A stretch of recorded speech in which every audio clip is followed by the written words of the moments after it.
Hello माँ, मैं राजू बोल रहा हूँ। कैसी हो माँ? मैं ठीक हूँ बेटे। ये बताओ, तुम और बहू दोनों कैसे हो? हम दोनों ठीक हैं माँ। आपकी बहुत याद आती है। अच्छा सुनो माँ, मैं अगले महीने इंडिया आ रहा हूँ तुम्हें लेने। क्या? हाँ माँ, अब हम सब साथ ही रहेंगे। नीतू कह रही थी माँ जी को अमेरिका ले आओ, वहाँ अकेली बहुत परेशान हो रही होंगी। हेलो, सुन रही हो माँ? हाँ हाँ बेटे। बूढ़ी आंखों से खुशी की अश्रुधारा बह निकली।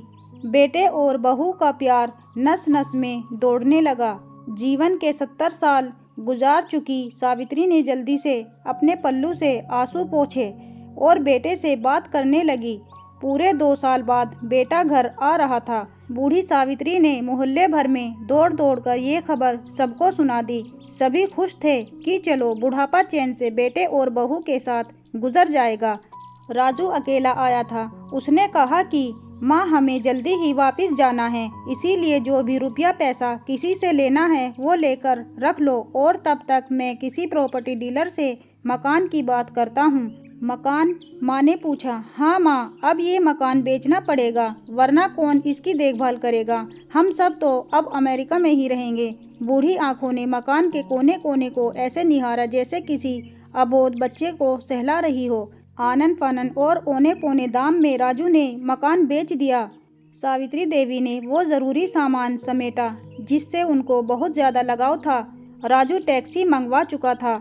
एयरपोर्ट पहुंचकर राजू ने कहा, माँ तुम यहाँ बैठो, मैं अंदर जाकर सामान की जांच और बोर्डिंग और वीज़ा का काम निपटा लेता हूँ। ठीक है बेटे। सावित्री देवी वहीं पास की बेंच पर बैठ गई। काफ़ी समय बीत चुका था। बाहर बैठी सावित्री देवी बार बार उस दरवाजे की तरफ देख रही थी जिसमें राजू गया था, लेकिन अभी तक बाहर नहीं आया। शायद अंदर बहुत भीड़ होगी, सोचकर बूढ़ी आंखें फिर से टकटकी लगाए देखने लगती। अंधेरा हो चुका था। एयरपोर्ट के बाहर गहमा गहमी कम हो चुकी थी। माँ जी, किससे मिलना है? एक कर्मचारी ने वृद्धा से पूछा। मेरा बेटा अंदर गया था टिकट लेने, वो मुझे अमेरिका लेकर जा रहा है, सावित्री देवी ने घबराकर कहा। लेकिन अंदर तो कोई पैसेंजर नहीं है। अमेरिका जाने वाली फ़्लाइट तो दोपहर में ही चली गई। क्या नाम था आपके बेटे का? कर्मचारी ने सवाल किया।